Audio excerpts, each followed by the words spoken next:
ilayska dunida sheekooyin xikmad badan. nin madaxweyne ah ayaa ogaaday in wasiirkiisa koowaad uu ku lug leeyahay musuqmaasuq baahay.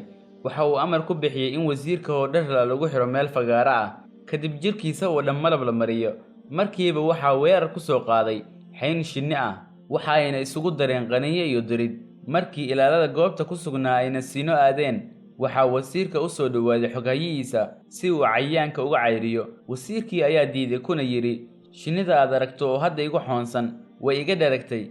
haddii aad iga cayriso waxaa imaan doona xayn cusub oo aad u gaajaysan, kuwaas oo xanuunka igu kordhin doona. madaxweynihii ayaa arrintii loo sheegay, waxa uuna amray in wasiirka jagadiisa lagu soo celiyo. maxaa yeelay wasiir tuug ah oo dhargay ayaa ka kharash yar wasiir cusub oo tuug ah oo gaajaysan. waa inoo mar kale.